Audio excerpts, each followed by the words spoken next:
Hey everyone, welcome back to Go With The Flow. I'm Josiah, and today we have another very special guest.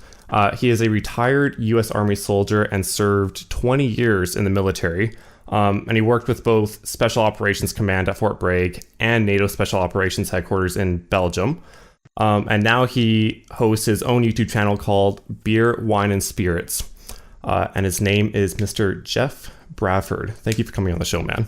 Man, thank you. I'm super excited about this, brother. Me too. And before we even start anything, thank you for your service, by the way. I really appreciate that. It's awesome. I appreciate that, man. Appreciate it. So just to kind of give you a little overview of what I do want to talk about. So obviously you were in the military, but I don't want to go super in depth with that. I do know that it probably influenced a lot of what you're doing afterwards.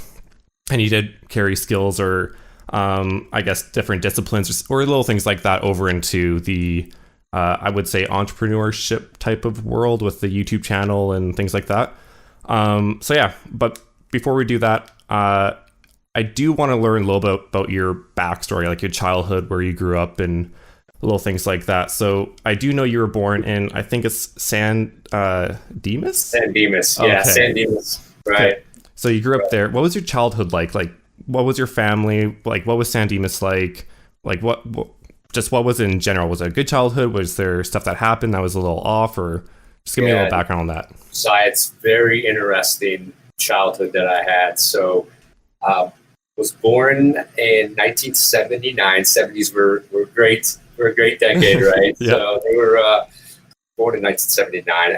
I grew up essentially without a father. Okay. So my father split when I was 2 years old. Okay. 2 years on, I never saw my father. So literally I was raised with an incredible mother that really taught me the foundations of how to work hard and really, get that entrepreneur mindset. When I was really young, I'll tell you, when I was 8 years old, we had to mow lawns in the front yard and backyard. Mom said, Jeff, get to work, mow the lawn. And one of the things I remember when I was 8 years old, I could barely see above the lawnmower, and my mom is like, okay, go straight and make, the lines in the grass, make it look like a baseball field or a football field. And I'll never forget that, so I'm here barely struggling to push it. And my mom's sitting here saying, pay attention to detail on how you mow this grass. So it was interesting. I was a little upset at first. I'm like, wait a minute, what's going on here? I can barely push this thing, But what I noticed is after I mowed my first yard, my own yard, the neighbor actually came up. I was right there. We lived in a cul-de-sac. We had about 10 houses. Okay, yep. And neighbor came up and said, hey, kid, how much are you charging? I'm 8 years old. I'm like, I don't know. And I went and ran inside and asked my mom. She said $5. So I came back out. I said $5. Next week, I'm mowing 2 yards. Nice. At 8 years old. Nice. Well, in the course of the year, here I am 9 going on 10. I managed to accumulate the whole cul-de-sac. No way. Mowing yards. Now, front yards, $5. $5 a piece. I was making, I think, 50. I started then mowing the backyards, charging $5. So as a kid, I'm making almost $100 a week. Yep. And super, super ecstatic, So I go back to my mom being a single parent because with that, she was struggling. She was struggling to make ends meet. We moved around a lot. I went to 19 different schools. 19. 19. From the course of when I started kindergarten all the way through high school. I mean, I went through 5 different high schools. Holy. And looking back on that, I mean, that was difficult. I mean, even I reflect back now, it was just super hard you just get into a school, you just get to meet friends, and my mom might find a better job, this, that, and we're moving again. So I think for me, it was really difficult as a kid. I didn't understand it back then. Yep. It was just like, move, let's go. But looking back, my mom was just trying to survive and put a house and food on the table and do that. But what I learned, when I was young is that, if you just work and you do a good job, you will make money. Yep. So I took that into early teens. I mean, I was hustling, I was working, and I was working at baseball cards. So I would buy comic books and baseball cards, and I would actually flip those, trade those. I would sell it, within the community in the area. I remember that my mom couldn't afford to buy the best shoes. Mm-hmm. So if my mom was like, hey, you're going to get the XJ900s that pay less, if you want the Nikes, guess what? You got to go out there and hustle and make the difference to get the shoes and the clothes you want. It's interesting because you and Patrick actually did the same things from the sounds of it, like hustling, like when you're like a teen and everything and selling baseball cards. The only people I know is you, Patrick, and if you know Gary Vaynerchuk, he did the exact same thing. Yeah. And so it's like all three of you, it's quite amazing.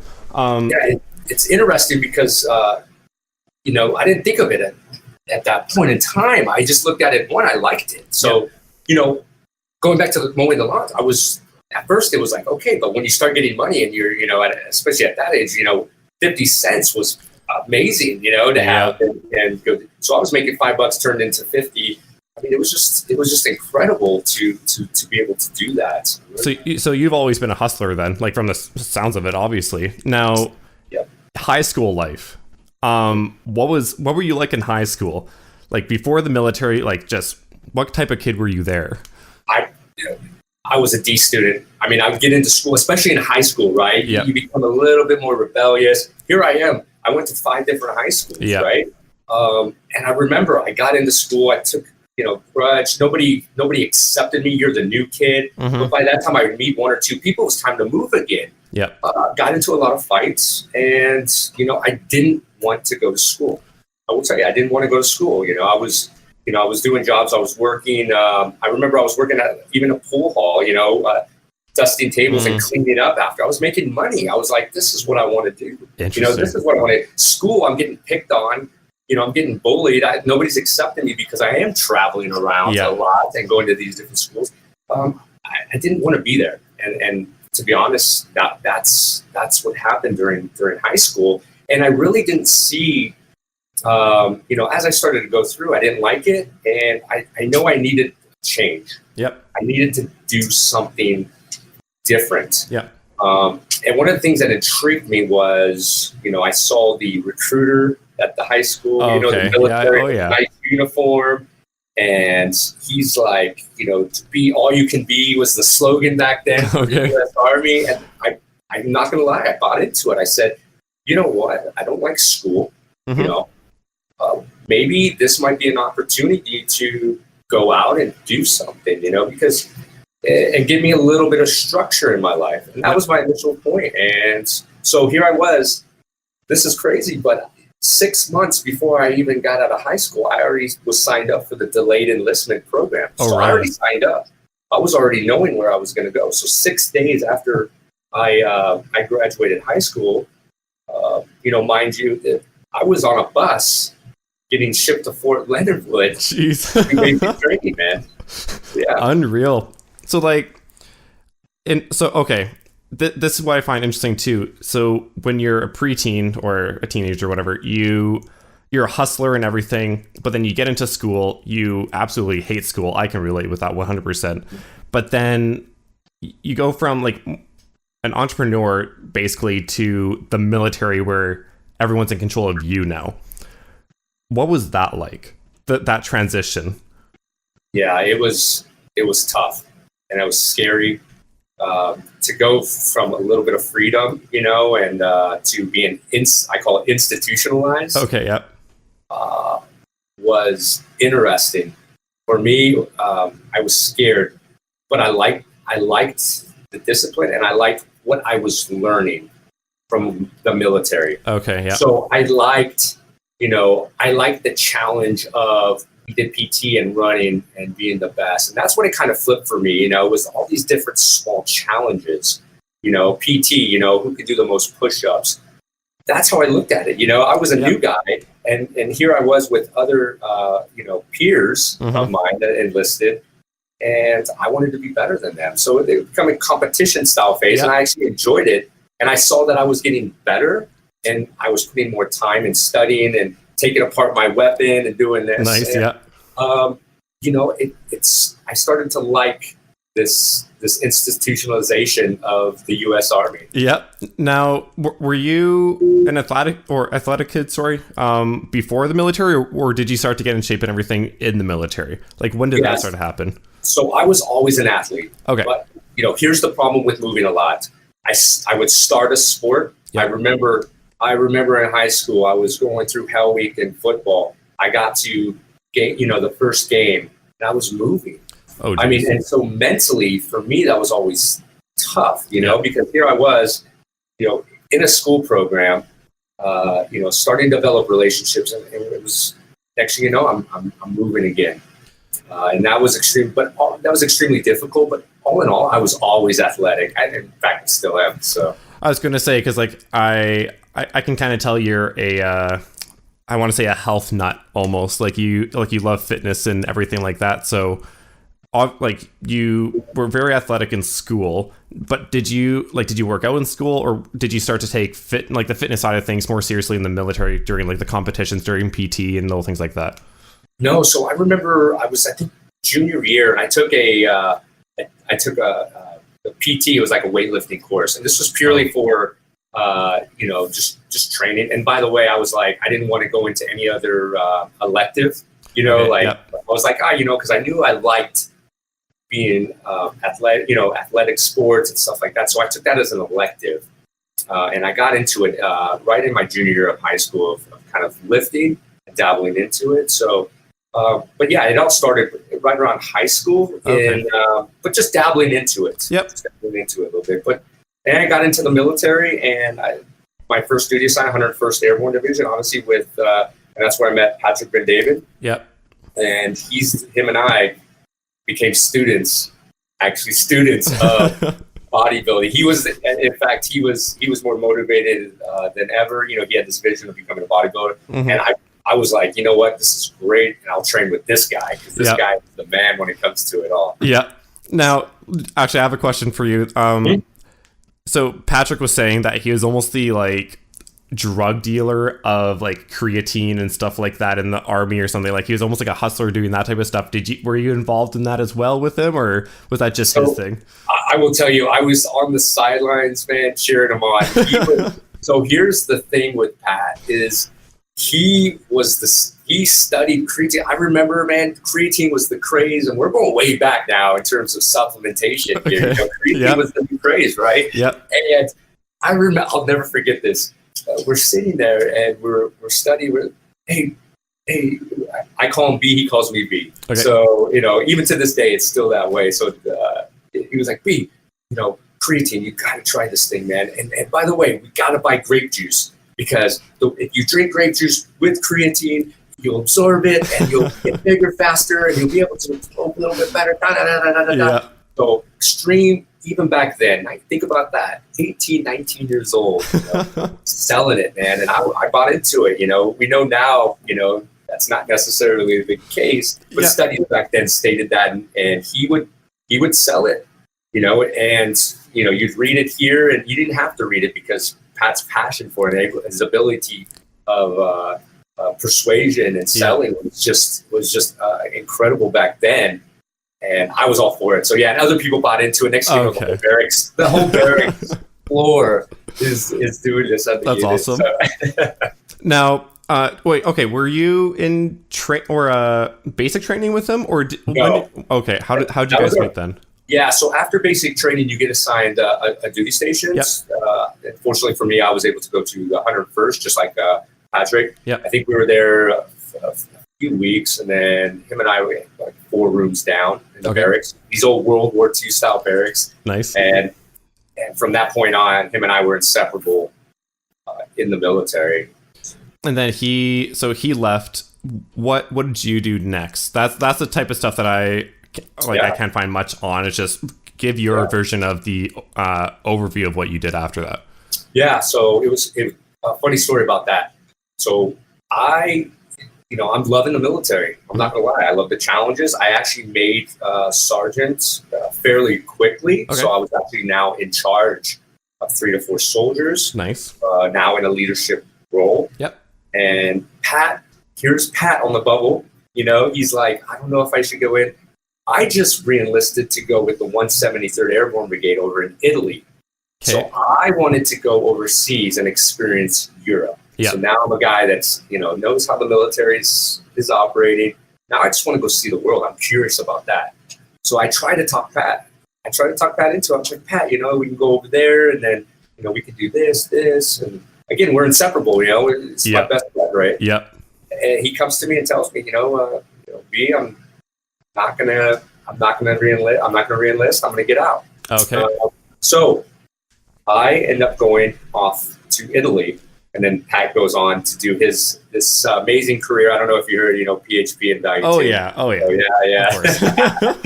Yeah. But yeah, I actually stayed in. I went over to Italy and served with the 173rd. So 173rd, is that Restrepo? Yes. Yeah, 100%. There's a movie out there. I believe it's on Netflix. It is called Restrepo. So yeah, I was, that's a documentary about, essentially our Afghanistan deployment. I believe in, we're going way back here, 2005, 2006. And were you a part of the documentary or no? So I wasn't a part of the documentary. I was attached to that unit. Now, if you can imagine, they followed an infantry battalion through the mountains and up into in the Korengal. Yeah. And for some of the people listening, the Korengal is one of the most beautiful valleys in Afghanistan. It's got a river through it, it's vegetation, trees. Mm-hmm. It's absolutely beautiful. The problem is that's where the insurgency, the heart of the insurgency is there. A lot of the big main battles in Afghanistan, you hear about and are written about today are in the Korengal. So I actually did route clearance. Now, if you can imagine, I'm a platoon sergeant in charge of 50 guys. Yep. And running route clearance looking for IEDs. Okay, yep. So IEDs, explosive devices they put on the roads. Yep. My job as a platoon sergeant is to manage and 50 guys and make sure routes are clear for resupply routes to go through, convoys, so on and so forth. So every single day we're out there, and that deployment there, my platoon was essentially we got into the most contact outside of any active Army base or base in Afghanistan in 2005, 2006. We saw a lot of combat out there. How long was your deployment then for that one? That deployment was 15 months. Oh, jeez. Yeah. And how many deployments have you done in total? So total over 12, but combined total amount of days, or I should put it in years, is 5 years. I've done 5 years of combat operations out of my career of 20 years. That's unreal, actually. Jeez. Okay. So after all that, I read a little, I don't know exactly what it is, but you said you conceptualized the Human Performance Program for NATO Special Operations. What is that? Yeah, so to give you, when I got over to NATO Special Operations, there was 28 nations at the time, part of NATO, and I was going around to different special operations forces, like Spain, France, Latvia, so on and so forth. Yep. And basically go in and see how their training is. And I just saw a lot of these guys, that are really, broken in a sense. They don't have the medical care that the U.S. has or any of these other or highly developed nations like obviously Canada, UK. And I said, I want to change that. I want to fix that. So I went back to our commanders and said, we should develop some type of human performance program. I mean, we are tactical athletes. We have it in the United States. Leaders understand that. And I wanted to bring that to other nations and say, hey, guys, by the way, you're asking them to be in this type of shape, do these type of missions. Again, they're tactical athletes. So we need to look at it like that and develop them like that and bring in specialists, bring in, nutritionists, bring in, strength and conditioning coach, so on and so forth, that an actual football or pro sports team would have. Yep. And that'll help, save the lifespan of these operators that are training, and being the first responders for their nation. So that was my ultimate goal with that. Okay, and that was in Belgium, correct? Yeah, I was stationed in Belgium. Okay. So you go from the military to beer, wine, and spirits. That's something that I'm a little it's completely different, I guess. I get that a lot, and it's funny, but I'll tell you, Josiah, you can imagine, here I am, 20 years, and I'm a master sergeant, and the next rank is sergeant major. That's the top you can go as an enlisted member of the United States Army. Just to give you a little bit of background and context to it. Yep. If I take sergeant major and I decide to stay in, it's another 6-year obligation. Okay. And I had to weigh this, very difficult, because again, I love the Army. I love serving my country. It's something that I really enjoy doing. By the way, it's all that I know. This is all that I know in 20 years. That's a good point. Yeah. So here I am. On one hand, do I commit another 6 years of my life to this? By the way, 5 years of that was in combat. Operations are still going on. Yep. Or do I start something different with my life? I'm at 38. I'm in the latter part of my 30s. Yep. And I decided to get out. And it was scary. I'm not gonna lie. This was probably one of the most critical moments of my life in terms of making a decision as big as this. Yeah. Because I didn't know what to do. And what year was this? This was into the end of 2017. Okay. So it was quite recently. And I can relate to a lot of people I see online. You watch Patrick Ben-David's stuff. You watch other motivational speakers online. I heard you mention Gary Vaynerchuk. These guys, they get a lot of messages saying, I don't like what I'm doing, or I'm doing something, I want to get into something else. Yeah. I can totally relate to that at this point. I had no idea what I was going to do. So what I did was I wrote down what my passions were. Mm-hmm. What did I like doing? I'm not saying purpose, because I think passion and purpose are different. Yep. And I can go into that and explain that. Yep. But what do I like? What do I get up enjoying doing? So I wrote down a list, and every one of the things that I wrote down, Josiah, was and had to do with travel. Interesting. Okay. So what I did was I started with this. This is interesting. I started with those audio guided tours. You have online that you can connect your phone. You have an app. You can go to Paris, London. Oh yeah. Stuff like that. So you don't even have to have a tour guide. You can go there. So can you imagine? I researched experts in Belgium. I was in Belgium at the time, in Brussels, and I said, "Hey man, you're an expert on the top 50 bars. Would you come with me and we'll write a script?" And then I would pitch that to these audio guided tours. We're talking 500 to 1,000. Here's the thing: I woke up. I liked doing that. Mm-hmm. And loved doing it. I didn't wake up every day being like, yes, I can't wait to do that. Okay. So next thing I go into, as you can see, the tattoos. Yep. I love art. I love street art. I respect to the creative, all the artists out there. And so I said, you know what? Using travel, which I knew I wanted to do. Mm-hmm. And tattoos, I would go, tattoo artists. I started going and traveling around interviewing tattoo artists. And so I would take pictures of their tattoo work or get, photos. Yep. And I would just interview them random questions. That was fun. Again, but 1 to 2, 3 times. And I just wake up and be like, man, I got to go do this. Why not? Yep.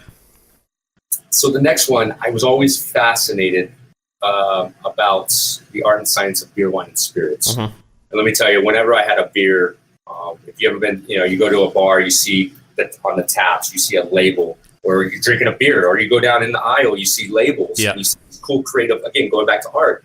And I've always been fascinated by who makes this and how it's made. Okay. And so that was on the list. So you know what? Next day I called up a brewery, and it was Delirium. So I don't know if you guys have Delirium out there. It's a little, Pink Elephant, Delirium. Okay. Pretty popular. It's a pretty popular brand globally. Okay. That was the first brewery. I just wrote an email and said, hey, my name is Jeff. Gave them my best sales pitch, nice. With having zero spirits, and they said yes. Now, mind you, I sent 40 over 40 emails, and I got one Wow. back. But here's the crazy thing. It was the right one. It's crazy. Out of all of them that I could have asked for, they're the biggest ones. And they said yes. So I go in and I write an article on that. So I just go in there with a pen and pad and I start writing down how to do things. Yep. Completely fascinated by how it works, the grains, the hops. And then I say, whoa, wait a minute, I need a website so I can actually, spread the word on this, because this is pretty cool. Talking to other peoples and telling them stories. It was pretty cool. Yep. And so I created a website and I started putting these blogs on the website. Now, here's the funny thing is, I was only capturing probably about half of all the information, right? Yeah. So as I come back and tell my buddies this, they were like, hey man, why don't you do something on camera? And at that point, I was scared, man. I'd never been in front of the camera. I'm on the special operations side. Yeah. I'm like, get out of here, get out of here. I'm not doing it. Yeah. But I will tell you one thing. Out of all the lists that I talked to you about before, beer, wine, and spirits, every time I woke up, I wanted to do it. I was hungry for more. I sent 40 emails. I got one back in the beginning, and I went after it, and I would send 80 emails. And then I would get 2 responses back. But it was interesting because out of the differences in the other things, this was the one I woke up every day wanting to know more about. I wanted to know more about how you make wine in this country or that country. And that's when I knew that passion, out of all those passions, because again, tattoo artwork is a passion of mine. Nutrition is a passion of mine. But this was actually something that I could turn into a purpose. And that's when it all started. And I started traveling. We started talking to more and more friends about my cool stories. And next thing you know, I said, you know what? I got to put my fears aside and try it out, try to film.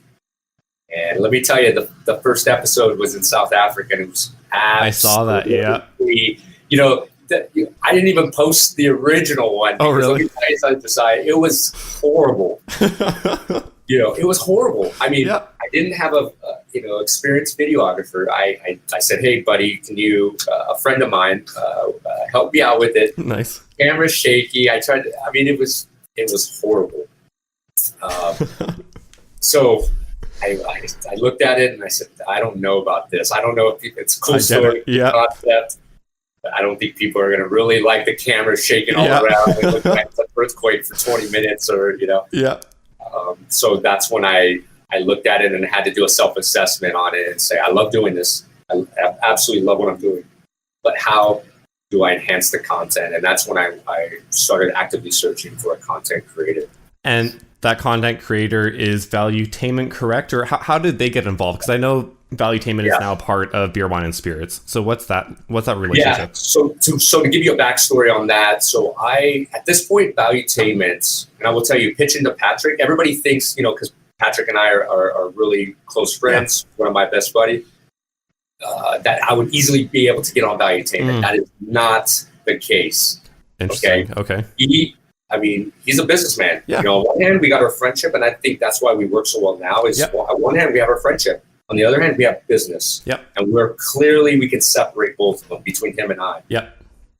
And he looked at my stuff, and he was just like, giving me the encouragement of a friend, saying, yeah, it's good. But he never entertained Valuetainment. So I said, you know what, I'm going to do my own channel. Okay. And I found my own videographer. I still to this day, I'm self-funding, and now I'm starting to monetize. But anyway, okay. I spent all my money. All my money on that. I sold everything that I owned at that point in time when I started Beer, Wine, and Spirits. Literally everything that I owned, everything. The only things I had left was 2 suitcases full of clothes. And I searched 2 weeks on social media to find a videographer that had the same creative as I did. Yep. And I called him up and said, hey, would you like to come to Iceland to film an episode about Beer, Wine, and Spirits? And you know what he said? He was on the bubble, but he ended up saying yes.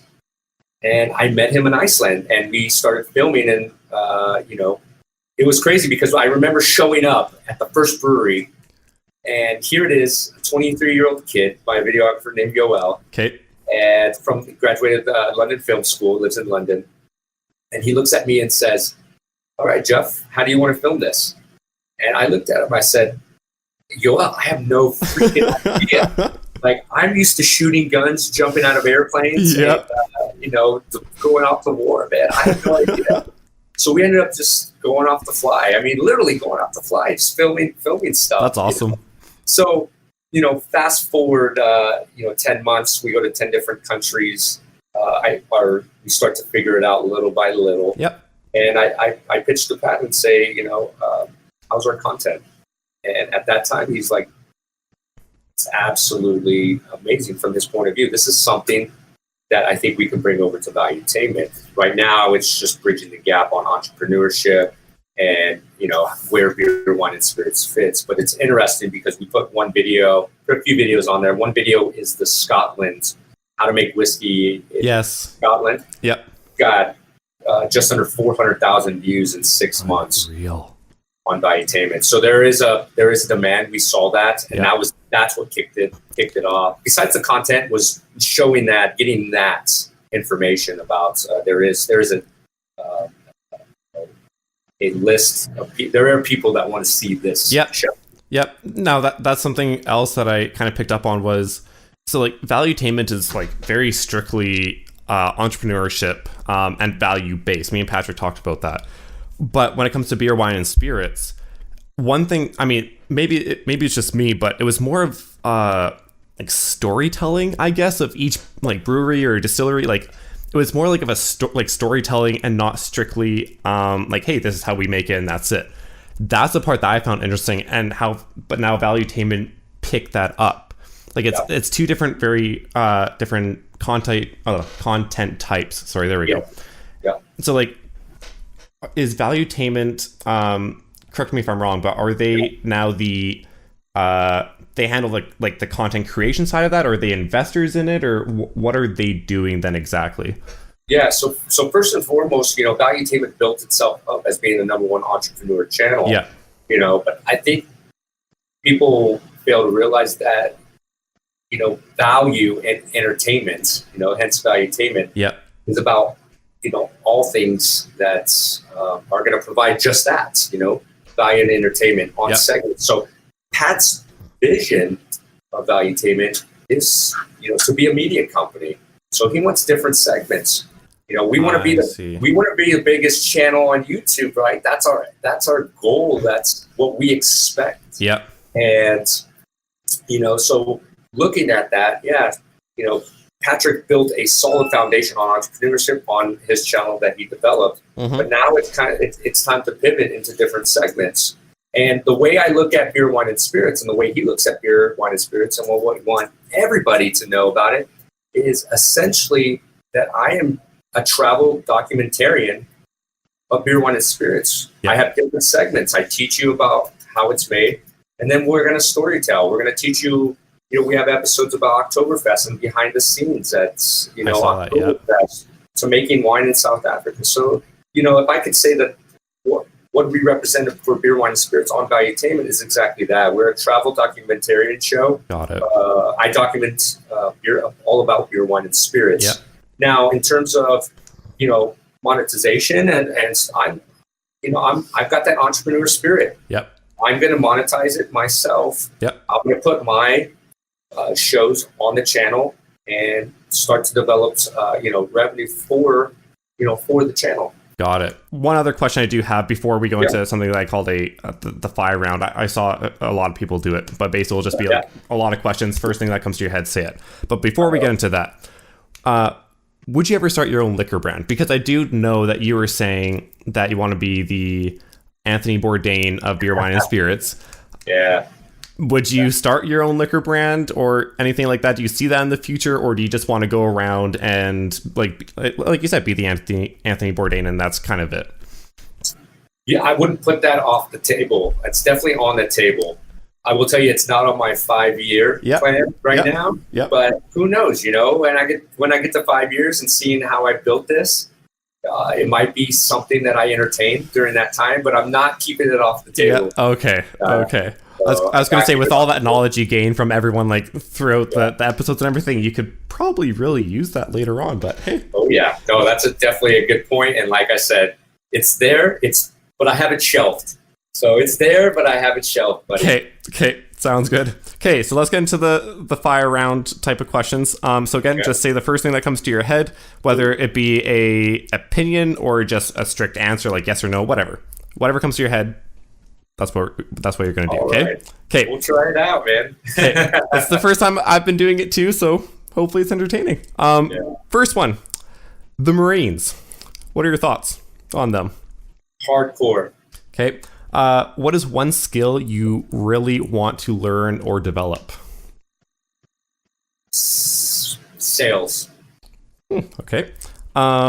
I find that interesting because you sold baseball cards and everything like that. Okay. Yeah, but I would tell you, it's interesting because selling it at that age is one thing. Selling it now. Now getting into it, being in the military for so long, sales is something that I definitely want to look at and develop. I have it. I think it's intuitive to who I am, but I need to develop it more, in 2019, I guess you could say. That makes sense. If you could have an hour-long conversation with someone, who would it be? Whether it be in the past or someone alive today, who would it be? This is going to sound crazy. General Washington. I want to know what he was thinking when this great nation was started. And thinking of our adversaries, at that time, I think that would be fascinating to go back and talk to him and just pick his brain about all that. That'd be sick. And what about present day? Anyone present day? Mattis. I don't know why. That's the first thing that comes to mind. Yep. I love him. I'm a big, huge General Mattis fan, and I know that his resignation is interesting to me. I want to know why. I would love to talk to him about it. Yep, sure. Worst alcoholic drink you've tasted? So you said worst alcoholic drink? Yeah. What is the worst? Bacardi 151, man. Firewater. Fair. Favorite genre of music? Rock. I assume so. Okay. Big rock fan. Yeah. CrossFit. Yes. Okay. Big fan. Do you speak any other languages? I speak a lot of different languages. Not fluently. Okay. But I do know how to say hello and goodbye and the basics of the language. My goal is every time I go into a country to learn the basics, say hello. Okay. So on and so forth. One thing that you want to try but haven't yet, because you have a lot of experience in life. What is one thing you haven't tried but want to?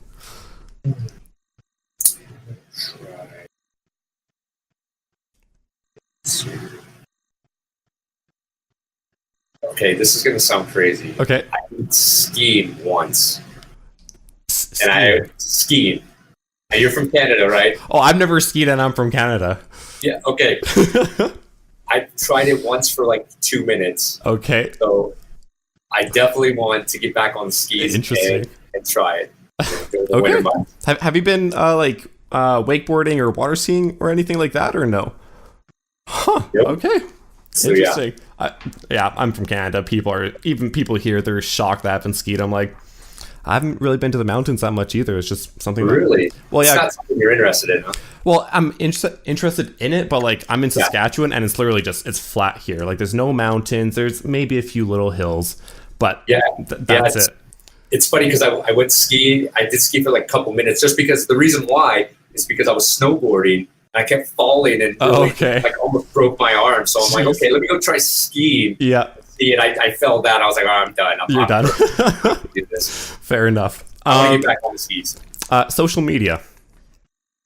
What are your thoughts?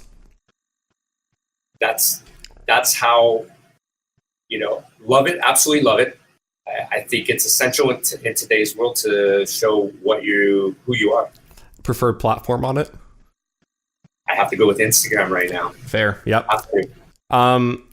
Craziest or exotic place you've been to? Ooh, craziest. I've been to a lot. I would tell you, most exotic in a weird is Iceland. For me, is just insane. It's insane what you see there. You know, you see all these different lava rocks, moss growing on it, black sand. You see these huge ice crystals that are showing up on the beach. You see these weird rock shapes out in the middle of the ocean. It's just breathtaking. That is actually really weird. Okay, two more. Do you have a secret talent? Oh, wow. I don't have a secret talent. I'm a jack of all trades. Okay, fair enough. What do your tattoos mean? Do they have any meaning behind them? They do. All of them have a meaning. A personal meaning?